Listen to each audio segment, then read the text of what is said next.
I'm Callie Flux, Director of the BYU Arts Partnership. Yeah, it's A, and I'm Brenda Bial, Program Coordinator of the Native American Curriculum Initiative. In recent years, teachers fearful of cultural appropriation have struggled to understand the sensitivity surrounding Indigenous people and cultural arts. Teachers want to know the spiritual, cultural, and social context of this content in the classroom. Teachers want to be culturally responsive. They really do. I can't even think of one that wants to stay and do the same old, and not even care about who's in their classroom, what culture they represent. And they all want to be sensitive to those cultures and do their best to meet the needs of those students. As professional development providers and arts educators, we have made an effort to help teachers feel confident addressing Native American cultural arts in sensitive and responsible ways.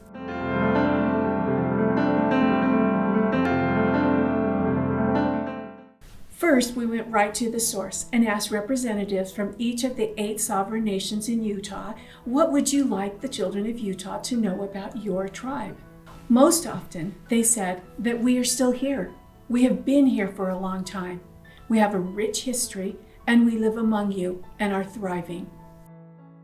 We Native people have adapted to everything, all of the different tracks that we've had to make through history to be able to be here and still be strong today. We have always been here as Native people, and we will continue to always be here no matter what. To amplify this message in the classroom, we began to collaborate with tribes on arts-integrated lesson plans, professional development, and a Native American teaching artist roster to support teachers in how they teach about and view the Native world. In this initiative, we use the arts to amplify Native voices and support inclusive classrooms. The arts are a catalyst for learning and provide a culturally responsive pedagogy and a pathway to deeply understanding the values of groups and individuals. I think the big connection came when I started working with a team of 4th grade teachers on a program that they wanted to do based on the 5 tribal groups of Utah. And I felt that I needed help, and I turned to Brenda Bial, and she was able to answer a lot of questions that I had. And when we didn't know the answer, she helped to find the information we needed. So in the program, we have dances to represent the 5 tribal groups, as well as some scripted parts for the students to read to help inform the audience what it is that they have learned and what they're going to see represented in the dances.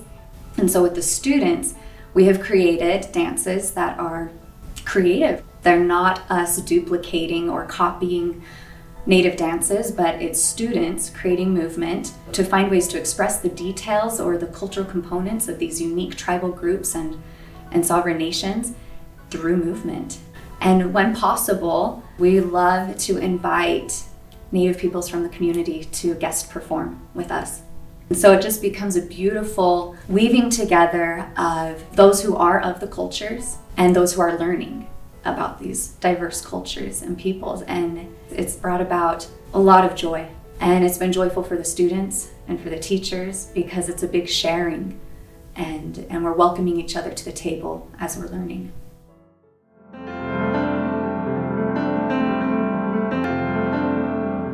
On this journey to amplify Native voices, we have identified 7 guiding principles that are essential to our mission. They are embracing partnership and reciprocity, knowing your own culture, asking with genuine intent and listening attentively, accepting no gracefully, using accurate and original sources, both historical and current, in history and the present, allowing the time needed for authentic growth, and assuming goodwill and learning from mistakes. Developing accurate and authentic resources requires a true partnership with the tribes. We build relationships by listening to the tribal nations, particularly when they say no and request that sacred dances and songs can be witnessed by non-natives, but not performed by those outside the tribe.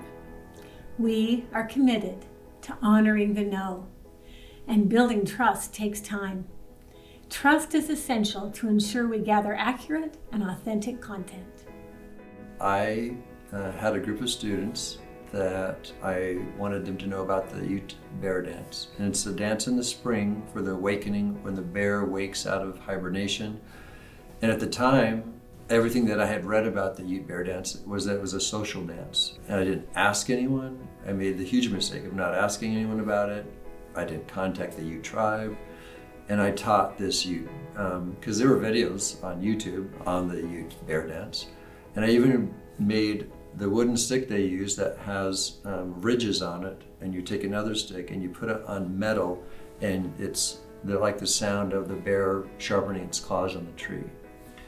So now I know that that was totally inappropriate, because the Ute bear dance is a special ceremonial dance that only they would do. You wouldn't teach it. It's not something that they would want the white kids, they would want maybe white kids to know about it and to be able to even watch them doing it on YouTube. But you wouldn't have other cultures doing it, because it's not that culture. And this is a special ceremony of when the bear in the spring, to celebrate spring and new life and stuff.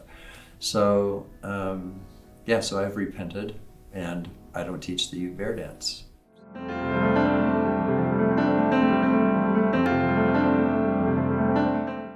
Our tribe-approved lesson plans and professional development programs promote inclusion, diversity, equity, and accessibility that support student achievement, empathy, and self-identity. When I asked the Northwestern Band of the Shoshone Nation what they wanted the children of Utah to know, they said, "Please tell the story of the Bear River Massacre." In response, we recorded the annual commemorative ceremony. We honor both the story they want us to tell and how they want us to tell it. This was the largest massacre of American Indians in U.S. history, even greater than Little Bighorn, and for years was erroneously referred to as the Battle of Bear River. The tribe recently purchased the property, making this the first year the ceremony occurred on Shoshone land. They are not just reclaiming land, but the truth of their history. We're still standing here,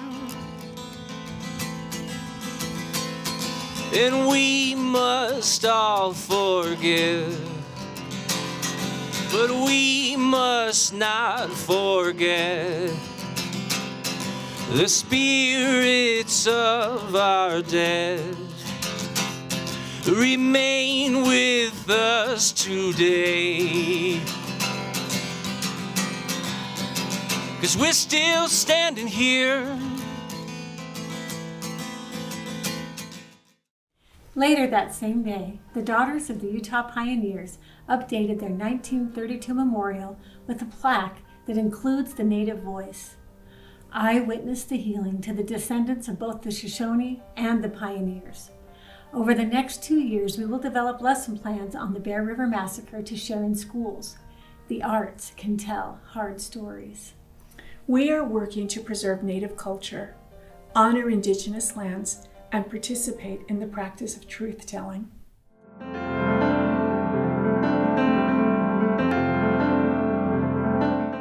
With our resources, children meet various present-day artists who are keeping their cultural arts alive, learning that Native people continue to thrive in Utah. I am a Navajo weaver.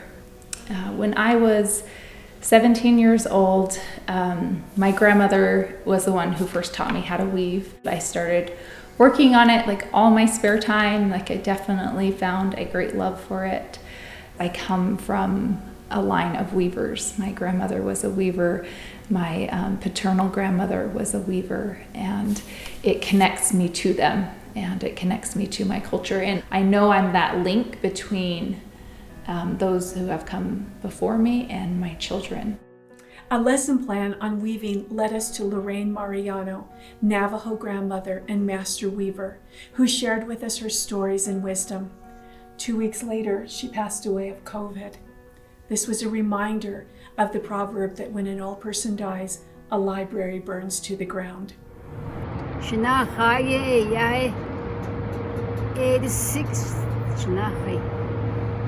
86 it's 86 old. Our native-based lesson plans, whether on weaving or the rights of sovereignty, make the statement, we see you, you matter. We all belong to this world together. There is much work to do in the BYU Arts Partnership's Native American Curriculum Initiative. We have a strong foundation and look forward to what will come. Thank you for your support in realizing this vision. Together, we can make a difference. We acknowledge that we work on the ancestral homelands of the Ute, Paiute, and Shoshone peoples, whom we gratefully acknowledge. We also appreciate the diverse and vibrant Native communities who make their homes in Utah today.